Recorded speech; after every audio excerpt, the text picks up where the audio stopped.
अगर आपने अभी तक द ब्लैंक पेज ऑफिशियल को सब्सक्राइब नहीं किया तो सब्सक्राइब ज़रूर कर लीजिएगा और बेल आइकन को प्रेस करिएगा ताकि आपको हमारा हर नया जो एपिसोड है उसका नोटिफिकेशन मिलता रहे। ब्रॉडर व्यू के अंदर शुरू से ही जब से यूक्रेन वाली जंग स्टार्ट हुई है ना, हम कहते रहे हैं कि इस जंग का एक मजहबी पहलू भी है और हमने इसी प्रोग्राम में बात की थी कि अक्सर जो अमेरिकन इत्तेहादी हैं यूरोप के अंदर, खासतौर पर जो नेटो के मेंबर मुल्क हैं, अक्सर, सारे नहीं अक्सर, ये रोमन कैथोलिक्स हैं जिनके मजहबी पेशवा पोप साहब होते हैं। जबकि उधर अगर आप देखें रशिया की साइड पे तो वो ज़्यादातर ऑर्थोडॉक्स हैं और सदियों से ही ईसाइयत के इन दो बड़े ग्रुप्स के दरमियान कशीदगी रही है।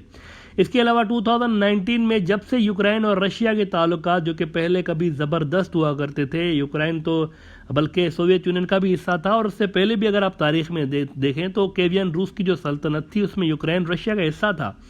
लेकिन फिर 2018-2019 से इन दोनों की जो ताल्लुकात थे रशिया और इनके यूक्रेन के, इसमें बिगाड़ आना शुरू हुआ, ख़ास तौर पर तब जब से प्रो अमेरिका सरकार वहाँ पर सेटअप लाई गई वहाँ पर यूक्रेन के अंदर। और ज़ेलेंस्की साहब तो जब से आए हैं तो रशिया के साथ तो बड़े ही ख़राब रिलेशंस हो गए हैं यूक्रेन के। तो 2019 में यूक्रेन का वो जो एक ऑर्थोडॉक्स चर्च हुआ करता था जो कि मॉस्को के चर्च के नीचे आता था सदियों से, उसको अलग कर दिया गया था। और हमने इस पे भी बात की थी कि रूस में पत्रियार्क्स होते हैं, मजहबी पेशवा जो ऑर्थोडॉक्स के होते हैं ईसाइयों के, वो पत्रियार्क्स कहलाते हैं।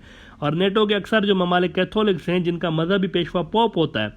हालांकि पोप साहब की अब पहले वाली हैसियत नहीं होती सियासत में जो कि सदियों से हुआ करती थी। आज का जो यूरोप है मोस्टली सेक्युलर है, ज़्यादातर वहाँ पर सेक्युलर हुकूमतें हैं, लेकिन फिर भी हमने बात की थी कि अगर पोप साहब आज भी कोई फरमान जारी कर देना किसी मसले में तो लाखों कैथोलिक्स उनकी आवाज़ पर बाहर निकल के आ जाएंगे। इतनी पावर आज भी पोप के पास मौजूद है। जब अक्सर जियोपॉलिटिकल और डिफेंस एनालिस्ट जो हैं वो इस जंग के मिलिट्री और पॉलिटिकल एस्पेक्ट्स पर बात कर रहे थे तो ब्रॉडर व्यू में हम तब भी इस जंग के रिलीजियस पहलू पे भी बात कर रहे थे। अब पहली बार कल ये हुआ है, एक बहुत बड़ी डेवलपमेंट हुई है। हुआ ये कि पोप साहब ने कल उन्होंने एक चीज़ की है। उन्होंने क्या किया है कल कि इस जंग पे पहला उन्होंने एक बयान दे दिया है। हालांकि एज आई सेड नॉर्मली ऐसा होता नहीं है, पोप साहब जो होते हैं ज़्यादातर सियासी चीज़ों से दूर रहते हैं, बात नहीं करते सियासत में, लेकिन यहाँ पर ये हो गया है, उन्होंने बात कर दी है कल। जैसा कि राइटर्स खबर लगा रहा है, दुनिया का एक बहुत बड़ा न्यूज़ आउटलेट है राइटर्स, ये खबर लगा रहे हैं कि Pope in toughest comments yet calls Ukraine invasion armed aggression. अब ये बहुत ही सिग्निफिकेंट बात है, बड़ा ही सख्त बयान पोप साहब का सामने आया है कि ये एक एग्रेशन है जो कि रूस की जानिब से हुआ है। कौन सा रूस? ये याद रहे, ऑर्थोडॉक्स रूस, ऑर्थोडॉक्स ईसाइयत का मरकज़ जो कि पोप को तस्लीम नहीं करते। इससे पहले रूस के पत्रियार्क्स ने, हमने आपको बताया था ब्रॉडर व्यू में, कि ऑर्थोडॉक्स ईसाइयत में पोप नहीं पत्रियार्क्स होते हैं। रशिया के अंदर पत्रियार्क्स होते हैं, बहुत सारे पत्रियार्क्स हो सकते हैं, पोप की तरह एक पत्रियार्क्स नहीं होता। यूँ समझे कि इनकी एक शूरा होती है पत्रियार्क्स की, ये भी हो सकता है, बोर्ड जिसे कह लें आप। तो अब देखिए आपके रूस के पत्रियार्क्स ने इस जंग में पुतिन की हिमायत कर दी थी चंद रोज पहले, और पोप साहब जो थे वो तब तक खामोश थे। जैसे ही वहां से पत्रियार्क्स की जानिब से हिमायत आई है, इधर से पोप की जानिब से भी पहला वाज़ेह बयान सामने आ गया।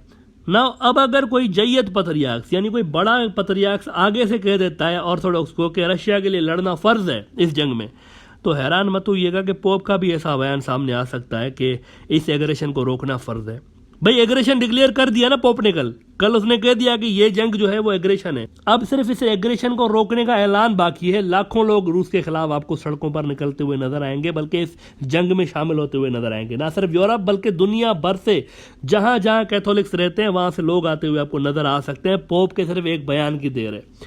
फिलिपाइन से लेकर इटली तक आपको लोग ही लोग नजर आएंगे। यूं समझें कि इनके नज़दीक फिर ये एक होली वॉर हो जानी है अगर पोप इसको डिक्लेयर कर देता है। पहले ही अमेरिका और खुद ज़ेलेंस्की कह चुके हैं कि दुनिया भर से लोगों को शामिल होना चाहिए इस जंग के अंदर। वो जो एक इंटरनेशनल फोर्स, एक इंटरनेशनल आर्मी बनाई हुई है अमेरिका ने और ज़ेलेंस्की इसको हेड कर रहा है, वो वॉलंटियर्स की आर्मी है, उसमें जो मर्सनरीज हैं उनकी भी तादाद शामिल है। तो पोप साहब ने अगर कह दिया ना कि एग्रेशन को रोकना चाहिए, सिर्फ ये कह दें, सिर्फ बस एग्रेशन को रोकने की बात करते हैं, तो यकीन माने बेशुमार नौजवान जो होंगे, कैथोलिक नौजवान खास तौर पर, ये यूक्रेन का रुख करेंगे और यहाँ पर आपको लड़ते हुए नजर आएंगे। ऐसे में वहाँ से फिर पैट्रियट्स तो कहेंगे ही कहेंगे कि रूस के लिए लड़ें। इससे फिर आप देखें कि दुनिया भर से ऑर्थोडॉक्स भी ज्वाइन कर सकते हैं रशिया के लिए, वो भी लड़ सकते हैं।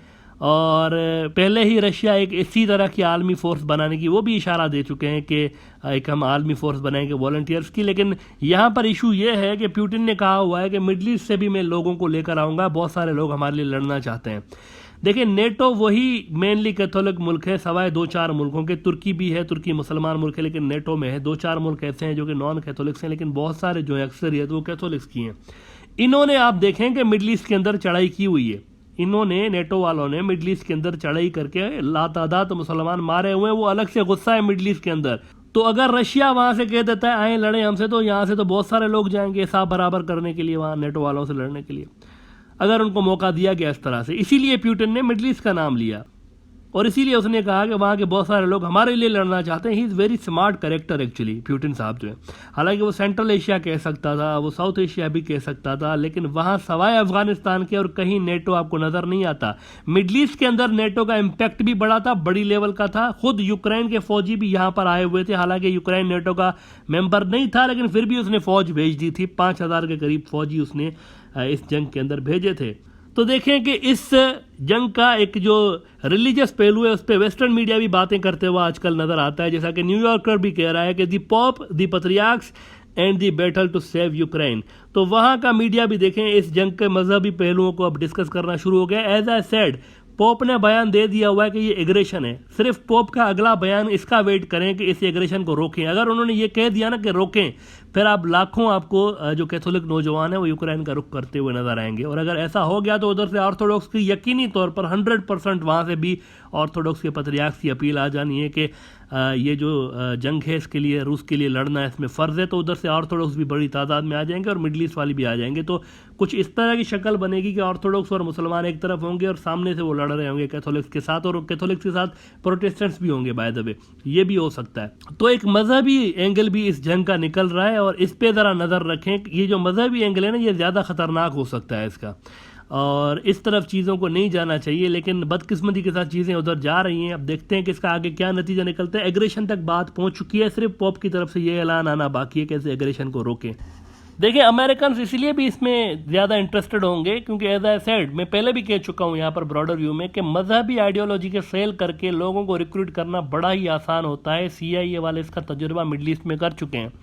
ISIS टाइप की जो एक तंजीमें बनी हैं उसमें देखें ना आप, मजहबी आइडियोलॉजीज़ को बिगाड़ के गलत तरीके से पोर्ट्रे करके लोगों को रिक्रूट किया जाता रहा है दुनिया भर से। तो ये एक कामयाब उनका तजुर्बा रहा है और ये तजुर्बा आप क्रिश्चियन वर्ल्ड में भी वो अप्लाई कर सकते हैं। तो इसीलिए मैं कह रहा हूँ कि इस जंग का जो मजहबी पहलू है वो और ज़्यादा खतरनाक हो सकता है, वो ज़्यादा वायलेंट हो सकता है और दुनिया भर, क्योंकि उसका फिर वो दुनिया भर में फैल जाएगा। उसमें बहुत सारे मुल्क रगड़े में आ जाएंगे, लपेट में आ जाएंगे। पहले ही मैं आपको ये बता दूं कि पोलैंड की सरहद से थोड़ा दूर सिर्फ एक रॉकेट, एक मिसाइल गिरा है रशिया का। उन्होंने पोलैंड की सरहद से थोड़ा सा दूर, पोलैंड नेटो का मेंबर है, अगर ये मिसाइल कोई 50-100 किलोमीटर आगे गिर जाता ना अगर पोलैंड की सरहद के अंदर, तो यूँ समझे कि नेटो वर्सेस रशिया हो जाना था सारा का सारा मामला। जो कि अभी तक जिसको बचाने के अटेम्प्ट हो रहे हैं कि नेटो वर्सेस रशिया ना हो जाए, क्योंकि फिर ये वर्ल्ड वार छिड़ जाएगी। सिर्फ कोई 100 किलोमीटर का मुफासला था। ये जो रॉकेट उन्होंने मारा, 35 उसमें लोग हलाक भी हुए हैं जो कि रशिया ने एक स्ट्राइक की हुई है।